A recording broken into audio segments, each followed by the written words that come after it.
up, guys? So I just got the SuperHandy electric power dolly and just installed it. Got it going with the hiker trailer. Only thing with that is I had to put the ball and hitch receiver back on the hiker trailer, but this isn't bad at all. This helps so I can move this thing around. I needed to just like wash off the side because there was like bird poop and still dust since we took it out to the desert last. So that's good. I think this is going to be perfect for what we need to be able to just load and unload really quickly. Even though this isn't like super heavy, but our driveway has this kind of slope getting up into the garage, and our driveway is very, very steep.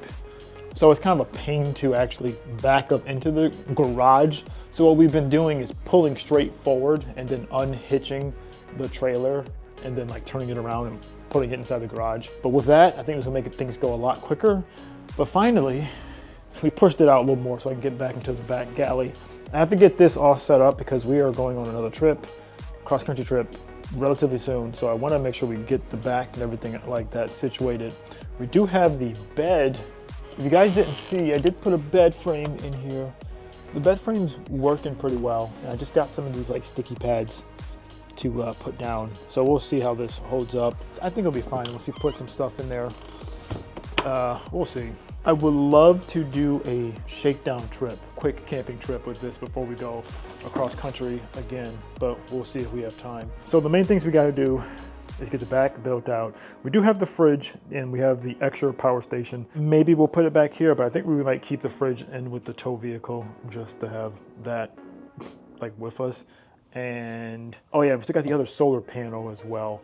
I didn't hard mount it to the top. I think we're just gonna keep it just portable with, so it'll work with all the EcoFlow stuff. So this guy and like the EcoFlow Delta Max 2, we use them for both. So I think that will be cool. I just want to show you guys this unit. The unit itself, I think I did put this on backwards because like these buttons are going in reverse, but this is pretty cool. I think I'm gonna like push this back inside the garage now. Okay, so the way it works, power on, this is on. Let me see. Oh, I have a wheel chock. Well, should be fine. Even though the trailer isn't like super heavy, I can like push it, but not having to like break your back is wonderful. I have to like hold down the front handlebar with my weight, otherwise it'll like jump up.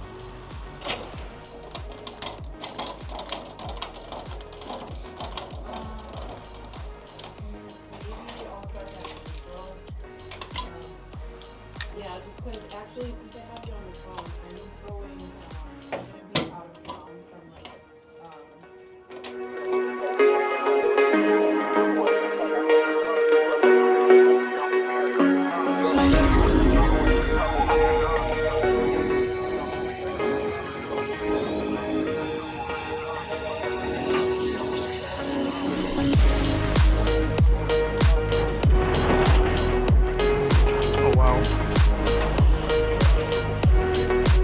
Okay guys, so this is a couple days later from the first clips that you saw.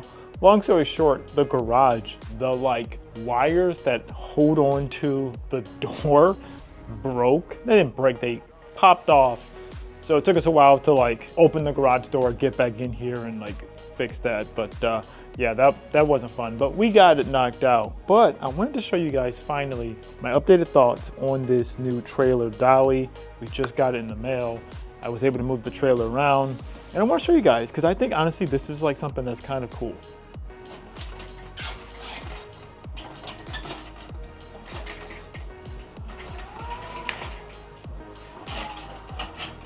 So here is the trailer dolly, the SuperHandy electric power dolly. This is the 3,600 pound dolly. So this guy can definitely move quite a bit of weight. For sure, I can definitely feel that. This thing, I saw other people talk about this. There isn't like a lot of videos on it, so I figured I would make a video if you're interested in it. So it definitely has a good amount of torque. Whenever you actually like turn it on and like flick this, the front wheels, they do kind of want to pop up, so you gotta kind of like have a firm grip on this. which it makes sense because it has to be able to move stuff around. So has a lot of torque. So you gotta just, just hold it down, but it's not like crazy. It's not gonna, throw you, but it does pop up slightly. So just have a good, nice, firm grip. I do wanna say, it is actually kind of cool. Like this is orange and so is the trailer. It's like kind of nice. So just had it for like the first time moving stuff around in the garage. It made moving the trailer a lot easier. Even though our trailer isn't like super heavy, the biggest thing I was concerned with is just we have a slight grade going into our garage. And then also like our driveway is like very, very steep and it like turns. So for us, we figured it's actually easier for us to pull the truck all the way up into the garage and then disconnect the trailer when it's like here, push it back and then like turn around, pull it in here. Would it be easier to just back it in here? Probably, but it's just like our driveway, we have such a big I guess slope, and it's like a slope into a turn. So, I mean, we could do it, but this is just kind of like a simpler way. And then having this trailer dolly is gonna make things a lot simpler. So there were some pros and there were some cons. The biggest con to this thing, well, before I even get to the cons, just the setup process wasn't too crazy. It took me like maybe, I don't know, maybe 30 minutes to set it up. It pretty much was kind of like straightforward, all the pieces and everything like that. Oh, one thing, if you are just like this, these little side things, at first I was like, this doesn't seem like it's gonna fit because there's like bolts, like a nut and washer like goes through here. Yeah, this just goes over it. At first I was like, what do they mean? There's no like cutouts for these, but this is just like a decoration piece. It just literally just goes on top. So if you're wondering, that's what that does. And oh, and then even getting the electric stuff set up, it does have a whole bunch of diagrams, but really we just had to connect one thing, the like negative terminal, and then like the wires that come down from here that go through here. Once you connect that, and then you connect the, I think the one terminal to the battery, the negative battery, just grounding it. Everything else is like set. But it does come with like the full diagram of everything. At first I was like, oh, do I have to, connect more stuff? But no, that was literally it. Pretty straightforward. So setting it up wasn't bad at all. But yeah, the pros are this thing is pretty powerful. So I'm gonna give you a quick demonstration, turning it on, turn the power on, and then see, has a pretty decent, like this bad boy goes. So it does what it's supposed to do. You can move it around, the wheels and everything like that. So, I mean, that's pretty simple. So yeah, the pros is it'll help you definitely move your trailer around. If you have like a weird situation where you need to like get your trailer in somewhere tight and like technical and you don't have spotters, this honestly could be a lifesaver because you can move your trailer around primarily with like one person. If you like pull up, disconnect, connect it to this thing, you can get it into spaces that would be much more difficult, like just with your truck and trailer or whatever you had. So that's really nice. So the only real negative thing that I'm seeing so far with myself is it's really with our trailer. So if you just stumbled across this video, we have a 2024 Hiker Trailer Extreme Off-Road Edition. The normal hookups that we have, and actually I just took this front piece off. So I normally have on the end of my like hitch, I just took this part off just temporarily. I normally have this attachment. This is the lock and roll trailer hitch. So it is a more off-roading version of like just the standard, which I do technically have this guy as well. So I'll show you guys. So I have both. And I was trying to see for the receiving end of this, could I hook it up to here? But it doesn't quite fit on this bar. Let me see if I can find it now. Oh, it's heavy actually. So just to show you, so this is what I have that's actually on the back of my truck. This is the like hitch, and this is the portion that like hooks up to this guy. So it's definitely the more off-road version of like your normal standard hitch. So I was trying to see if I can actually get this piece to fit on here. So that way I could just leave this on the trailer at all times, just to make it real quick and easy. But it doesn't quite fit on there. And this is technically designed to work with like your standard, just like normal hitch setup. This piece is like a little too wide and there's like a thing in there, so it won't firmly just attach on here. I mean, I think you could probably do it, Like if you want to like maybe jig something, you can probably get it to fit on there, but I'm not gonna do that since this is designed to work with like the normal hitch setup. So the negative thing that I have to do is take off this part and put this on to use it, which isn't the worst problem to have because I could technically still just have like a normal ball and hitch on the truck. It's just, I personally prefer like using the off-road one, the lock and roll hitch and trailer setup. For me, it's like easier to hook up and like unhook, and like, especially if we're going somewhere where the terrain is like off-road, you can articulate more. So I like having that set up. So it's just like one extra step for me. I have to basically just take off the one, put this on to use it. Thus the reason why I don't have it on right now. And so it's not that big of a deal. Just carry some extra tools with me and I could do it. So that is one extra step that you have to take if you have like an extra type or if you have a different setup. But I think it's still worth it because of taking off that and putting on, you know, the other piece, especially when you have just like power tools to help you. It's definitely worth it, saving your back. But that's been one of the biggest upgrades that we got to our setup. I mean, it's not like super heavy. Like, you can move it around. I mean, like two of us, we could probably put it in the back of the truck. I don't really think we're gonna like take it with us places. It's really mostly just like for the house when we're here. Most of the places we can normally just back in, or you know, it's not that big of a deal. It's just our driveway is just kind of a pain. But yeah, this would definitely help out. Honestly, when we had the storage unit, if we would have had this, probably would have helped out a lot as well. Probably would have made things super quick and easy getting it into the storage unit. There was like maybe like a 3 to 4 inch like little lip we had to push the trailer over, and it was just me and my wife. I remember that used to kill us. Like when we would come back from like either a long trip or like going out camping and then having to push the trailer back inside of the small little storage unit with that little lip. That was annoying. This guy though, I'm honestly thinking this guy could do it with like no problem at all. But yeah, so this thing is like honestly like really cool.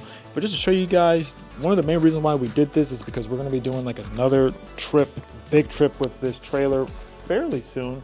Then we're gonna be going across country back to the East Coast. And yeah, I wanted to just kind of like get this all set up. So I'll show you guys real quickly once again what's going on inside the trailer. We do still have the bed frame set up, which is I really like. I think we're gonna try to set up this projector as well. I still have a couple things I need to do. I need to finish building out the back section, the galley, which I'll show you guys real quick. But inside, everything is pretty standard in here. We're gonna probably put some type of mat down. I think we did just buy a whole bunch of more mats for the house, so I think we're gonna put some more. Honestly, it's gonna be probably something similar to like this. Just something to help get the floor insulated. Now it's nice that our bed is not on the floor. We have some more storage space underneath there. And I think this should work out well with the dogs.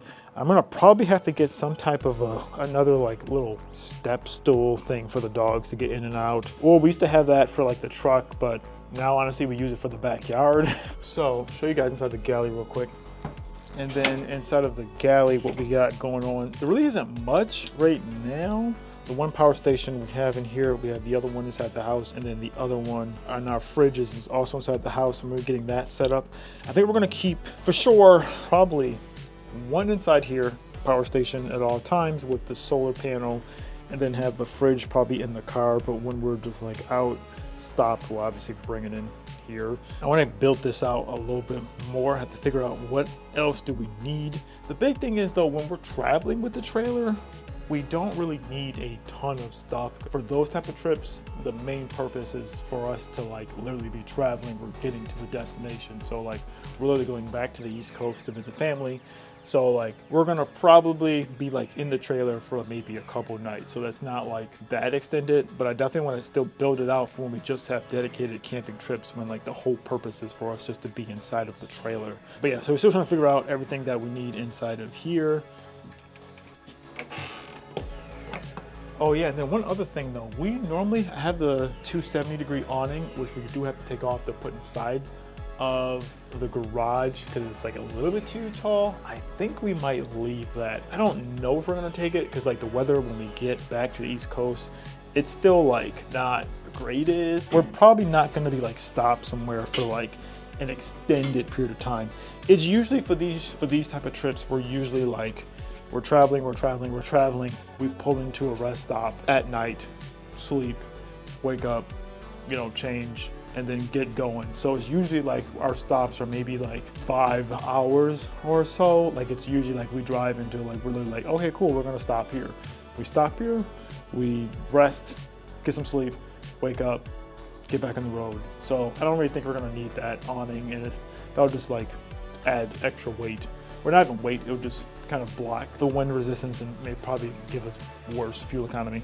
But yeah, this guy has been a lifesaver. I'm honestly really excited for this thing. I really like it. It's like really cool. I am excited to use it with this trailer. I really think this is going to help us use the trailer more and more, because the less barriers to entry to like move the stuff around and get it set and just be ready to, you know, get it pop in and pop out, it'll let you use it a lot more. So I'm excited for that. And I'm just excited to do more adventuring and just fun travel stuff with this trailer. But also guys, coming up, I'm going to be doing a travel video with the Focus RS. I think I'm going to take this down to Vegas in like a couple of days instead of taking the truck. I'm excited to take the Focus, something different, just bringing something different than just driving this on a longer trip. So I'm excited to bring that to you guys. So that should be coming up real close on the channel. But if you guys love some travel trailer content, check out this video right here. This was our last trip across country when we took this travel trailer, but we also took a motorcycle with us on this travel trailer. That was a fun, epic adventure. Check this video out, subscribe for more. See you in the next one.